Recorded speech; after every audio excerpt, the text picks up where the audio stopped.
नमस्कार. आज नारळी पौर्णिमा, वर्षातून एकदा येणारा आमचा कोळी बांधवांचा खास सण. आजचा दिवस खास आहे. आज आम्ही दर्या राजाला सोन्याचा नारळ अर्पण करणार आहोत. हा सोन्याचा नारळ म्हणजे समृद्धी, सौभाग्य आणि कुटुंबाच्या कल्याणाचे प्रतीक होय. नारळ अर्पण करून आम्ही समुद्राला म्हणतो, देवा समुद्रा, तू आमचा पोशिंदा, पालन करता आहेस. माझी ही श्रद्धेने अर्पण केलेली पूजा स्वीकार कर.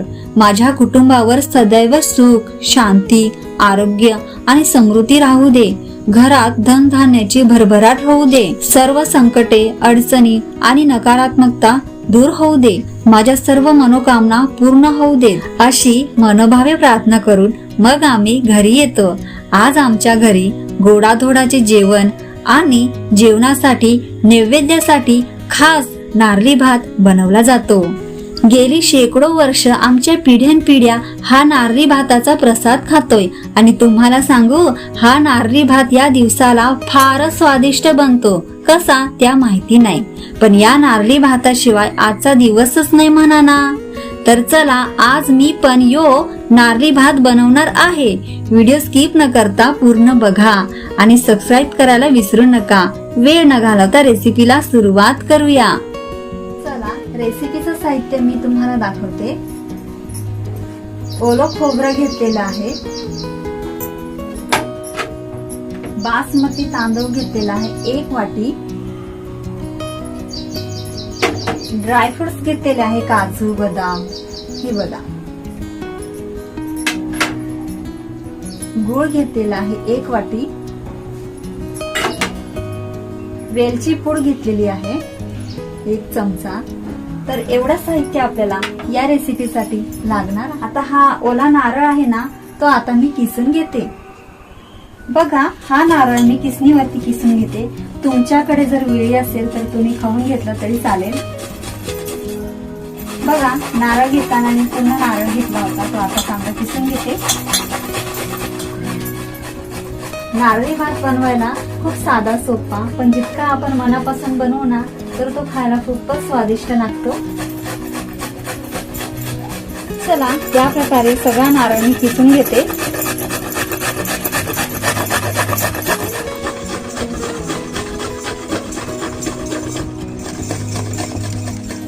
हे बघा, खोबरं किसून घेतलेलं आहे. चला, आता तांदूळ मी धुवून घेते. 1 वाटी मी बासमती तांदूळ घेतलेले आहे, ते आता स्वच्छ धुवून घेते.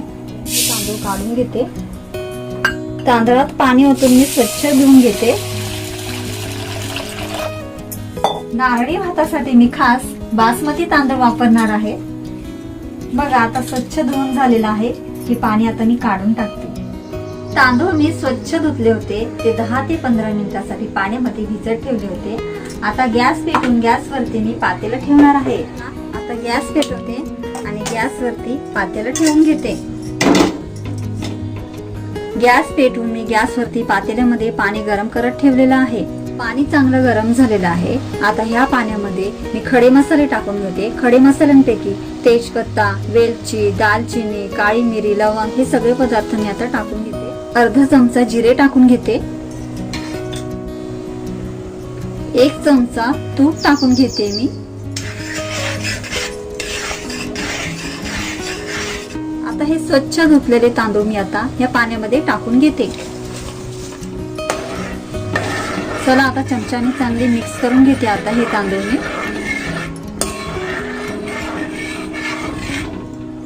मी आता ह्या भातामध्ये गूळ टाकून घेणार आहे.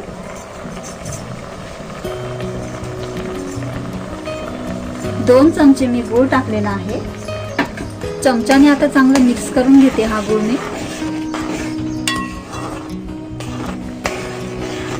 आता या भातामध्ये मी अर्धा चमचा हळद टाकून घेणार आहे. चवीनुसार मीठ टाकते आहे मी. आता चमच्याने हे सगळे पदार्थ चांगले मिक्स करून घेते.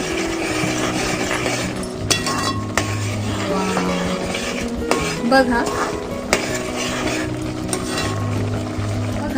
आता या भातामध्ये मी खोबरं टाकून घेते.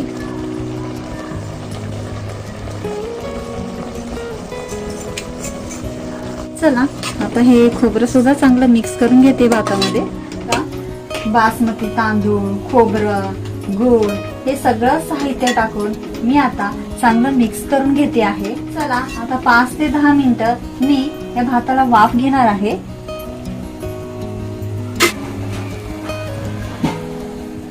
आता या भाताला मी चांगली वाफ घेणार आहे.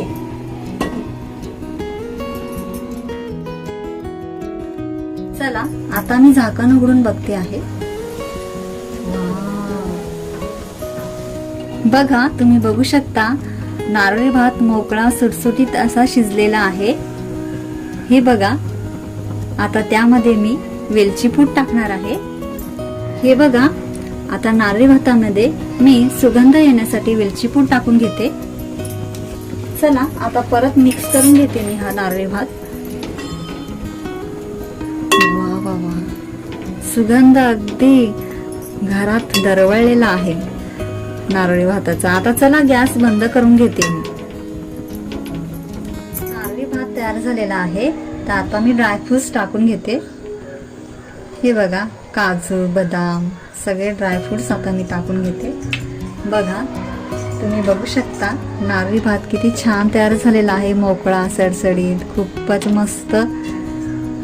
वा वा, खूपच छान. चला आता मी डिश मध्ये वाढून दाखवते. बघा, मी आता प्लेट मध्ये नारळी भात वाढून घेते. मोकळा, सडसडीत असा तयार झालेला आहे आपला नारळी भात. त्यामध्ये ड्रायफ्रूट सुद्धा टाकलेले आहेत. चला, वाढून झालेला आहे नारळी भात. हे बघा, तुम्ही बघू शकता.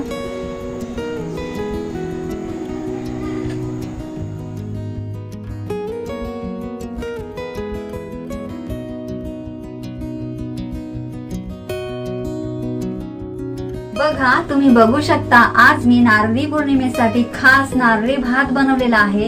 ही नारळी पौर्णिमा ह्या भाताशिवाय अपूर्णच आहे. तर हा पारंपरिक अशी ही नारळी पौर्णिमेची रेसिपी आहे. तर ही रेसिपी, हा व्हिडिओ तुम्हाला कसा वाटला ते मला कमेंट करून सांगायला विसरू नका. तुम्ही जर चॅनल वरती नवीन असाल तर चॅनलला सबस्क्राईब करून बेल आयकॉन वरती क्लिक करा. पुन्हा भेटूया एका नव्या व्हिडिओ मध्ये नवीन रेसिपी घेऊन. तोपर्यंत खात राहा, खुश राहा, आनंदी राहा. धन्यवाद.